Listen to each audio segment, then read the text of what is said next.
Don, you've named your lineups, had the night to think about them. Is there anything you want to rethink before the game starts, like extra ruckman or extra defenders, Ken? Is there anything you're thinking? No. Comfortable. This stage of the year, I don't think we change too much. We fit squad, we pick who we've got. So, Don, how do you handle that Sam Jacobs rucking without a genuine or renowned ruckman next to him when you've got the Port Adelaide system against it? Yeah, well, it's going to be a challenge for Andy tomorrow. He'll do some of the ruck work as well. But Sauce was in great form last week. He generally rucks very high minutes anyway. So for the time that Andy's in there, he'll compete and we'll adjust accordingly and play. But we're really confident with Sam there as our number one ruckman. He had a great game last week and he's in good form. John, last week we saw Paddy Ryder effectively jump into Aaron Sandilands at every single opportunity. Are you concerned at all that Sam Jacobs might wear down Jacobs tomorrow and he might not be good going into the last quarter? No, not worried at all. Pyke, during the week, Pyke Ken said the club would give Jenkins up until the final minute, the morning of game day. He was ruled out yesterday. Yep. Why the change there? Oh, look, Josh, as you saw, Josh walked some laps on Wednesday. We had a run with him yesterday morning, and he was still sore and ginger, and it was clear that he wasn't going to be available this week. So we just made the decision to not pick him and get him ready for the following week. So time-wise, you believe he will be all right to play next weekend? Yeah, that's the plan. I mean, it was just a bridge too far this week for him, given the incident and given how he was actually presenting, and we just felt like, well, let's now prep him. He'll do some work tomorrow, which is allow him to be ready to go in a week's time. There's no conch help as well to make that decision? No, it wasn't. It was based on Josh and his capacity to play and perform at the level we wanted to play at, and that was the sole reason for the decision on Josh. Ken, what do you do tonight? You've got no guys playing. How many of the emergencies do you release, or how many do you hold back? One. We'll keep one. And be Matty White. Not Cracker? You don't want to have that? No, Crack hasn't played much footy in the last little while, so Matty White will be the emergency Don that's not playing, so you don't have to watch. All right. In terms of Cracker as an option that you've now put out of the way, what are you going to do in that defence without Omch and the spectre of what Eddie Betts does at Showdown? What do you think you're doing there? We spent a lot of time thinking about Eddie and Tex and all the boys up there. They're a great four-line group. We know what we're up against. We know how challenging it'll be for us. But as we were last week, we were able to send Jackson back there, and he's basically played his whole football career as a key back. So it's an easy fill for us probably in that space. And we've got great faith in the young blokes who have been out there playing at the moment, and we get to bring Hamish back in. So obviously a really important and experienced player. So you prefer to keep the same system, just replace Honch rather than rethink the whole? No, absolutely. We're happy with the way that group have been performing, so we feel less disruption is best. Sorry, Roach. Is it a different Port Adelaide that you've noted? I know it's 2 weeks, but there's a bit of JLT as well. What have you noted that's different about Port Adelaide that's making you think about this game? Oh, look, I mean, it's early in the season. They've had a couple of really strong wins. Clearly, the win against Sydney was a high quality win against good opposition away. So, they've made some changes to some of the way they're playing from last season, and but it's early days, and we get an opportunity tomorrow night to play a good side, and in a big game, Showdown, they've always got an extra little feel to them. So, look forward to it. Ken, it's an exciting game with 3 Showdown debutants. What do you say to the boys before the game? Look, to be honest, the Showdown build-up and everything else is for the fans, and that's what it should be. For us, it's so much more about just trying to play against a high-quality opponent who we obviously all know are right at the top of the table with the competition. So we look forward to that and testing what we've been doing, and those players have got to do the same thing. And I spoke to them this morning, it's exactly that. We're not here to do anything different because it's a Showdown. We're here to try and continue doing what we've been doing and see if we can improve again. Have you noticed anything in those 3? It's always the question of how a player handles the week, and they all have different routines. No, not at all, Rich. We've been really balanced. I think we've had a really strong focus on ourselves in the whole through the whole pre-season and in the early part of this season. So we're really keen to make sure we stay in that space. Okay, there's a bit of talk early in the pre-season about chairman rocking the boat in finals or bust, and do you sit back now to zip after 2 pretty good wins and say, how funny it is that the tables have turned a bit, and all of a sudden the talk's not around as much? No, that's what footy is. As I said, I've been around a long time. You know what to expect and what not to expect. As I said, all the way through, David, Keith, myself have always been on the same page with what we set out at the start of the year to try and do, and that's no different now because we're 2 rounds in. It was a long, long way to go. Ken, how close was Justin Kennedy playing tomorrow? Oh, really close. He's playing in the sample, so he's obviously fit and available. We just thought he needed some game time, and I think that's, at this stage, it's a pretty good thing to do, is to make sure you get a player as fit as you possibly can for the long term, not just for the one game. It just been like, obviously, you're 2-0, you don't want to make too many other changes and that side. No, it's all about Jasper as much as anything. It's about having to get him in the preparation that he needs, because we know he's a high quality player. If Jasper was fit and had played the last 3 or 4 weeks, he'd be in the side, because he's a great player. Ken, then Adelaide's known as a very high scoring side. We've seen the numbers.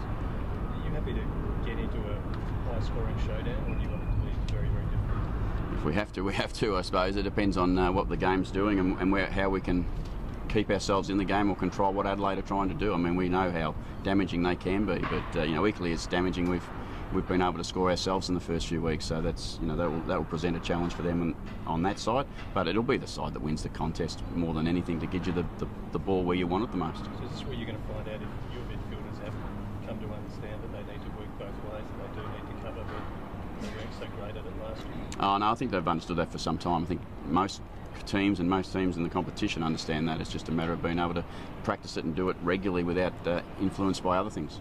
Don, do you like a showdown? I don't. I think the concept of what sort of game it'll be is always is a nice talking point, but I don't think that's the reality. The game will present what it presents, and it could be an arm wrestle. It could open up. I mean, a lot of games tend to open up at that point. But in terms of going in, I'm pretty confident that Ken's going in to try and play the way they want to play, and we'll go to play the way we want to play. Recognise each other's strengths and weaknesses, and try and exploit those and take advantage. And what that leads to, sort of game, don't know. I don't think anyone can really predict that. So for all those things that you brought up at the end of last year, what does the showdown answer for you as to where your team's placed in searching for those answers? It gives us another opportunity to build on the first 2 weeks. I mean, we come in with some good form. Both teams come in with good form, and some improvement in areas we've worked on, but also some learnings out of the first 2 weeks. And it's another step, another opportunity to continue to get better in the areas we've focused on. Particularly those new younger midfielders that you've got.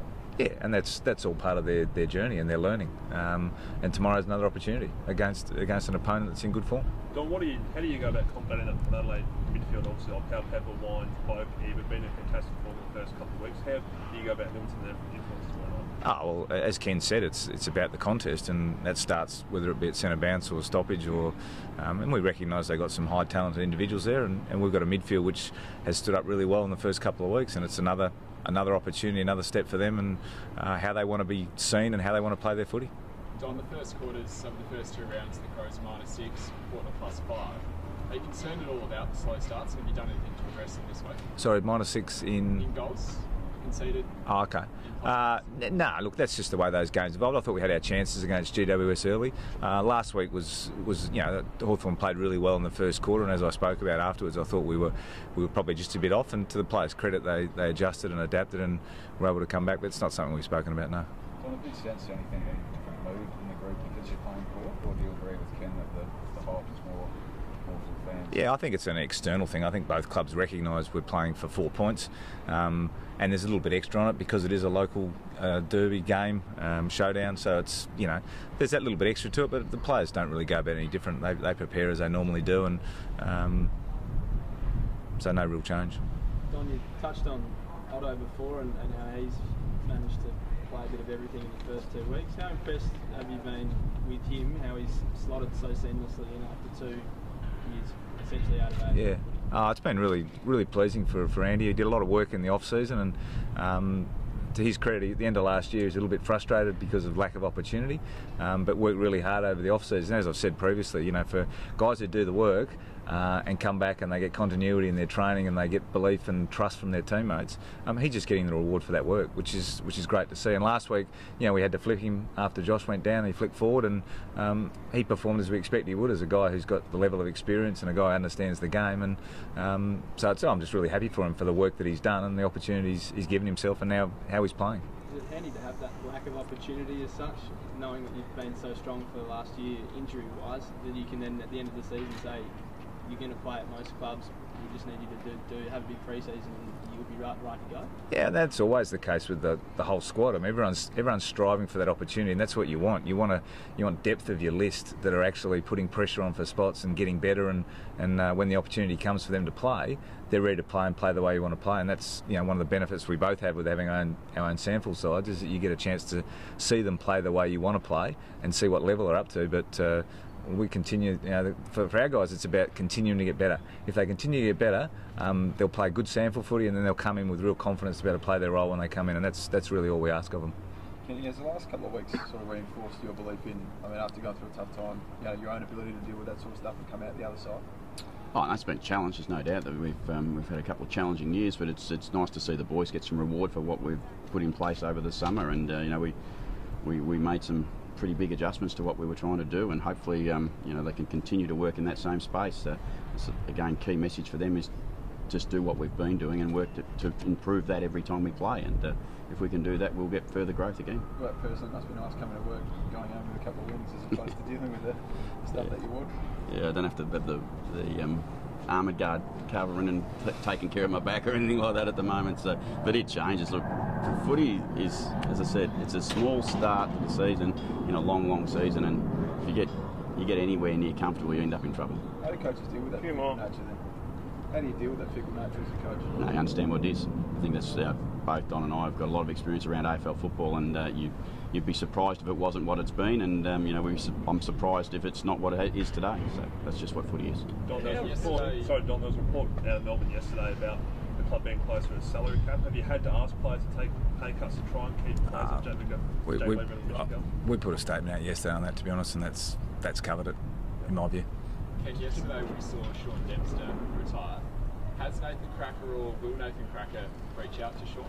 Oh, look, I think in those circumstances, I think it's not just one incident thing that's caused, obviously, Sean to make his decision. It's something from a period of time, and also, but Nathan would be certainly aware of that, and as any player within the competition, they all feel for fellow players who end up having to retire because of those situations. But again, it's his future, it's his life for a long time for Sean. I'm sure he'll have great things to look forward to. How much of defenders in both of your sides had to adapt after it seems like there's a big crackdown on how they spoil or how they go into a contest, a marking contest in particular? Has it been difficult adjusting your defenders?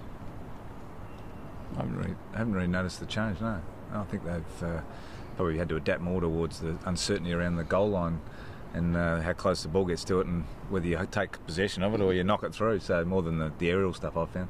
You had it certainly in the first game, Ken. Yeah, there certainly appeared to be a little bit of that in the first game, but I thought it disappeared in round two, to be honest. I thought straight away there'd been some sort of slight overcorrection, and then it was adjusted, and I thought last week was very normal. I'm like Don, I think the rush behind's the one that we all get excited by, and when it's up the wrong end, we don't like it, and when it's at the other end, we like it, so that's what it is. So how are you coaching the guys then, particularly when it looks like any time they put the ball over a line, they're going to be penalised? What are you saying to them? You just got to be cautious and try and read the cues of the situation. If it looks like you're under serious pressure, and generally players get a feel for that, and as I've always said with new rules, it takes a period to adapt, and there'll be some examples which will be highlighted as maybe umpires have got it right or wrong. I think generally after 5 or 6 rounds, the players adapt really quickly. They watch enough footy, they understand how it works, and they just change their behaviour. So I don't think it'd be an issue, after probably another 4 or 5 weeks. And Ken, Port home game, how happy are you to have 50,000 fans here? Yeah, it'd be nice. We look forward to it. I mean, obviously, the game itself brings a crowd along, and we know we're twice a year, and this one's feels nice and comfortable, and the next one not so comfortable. So we'll try and enjoy every part of tomorrow night, and look, it'll be great. This ground full of excitement and anticipation. It'll be a great night, I think. Ken, if you had a player say they want to stand for bench, someone put up their hand, or? No, they're not really queuing up for that job. I don't blame them. I hope we'll get that task. Someone in our back line.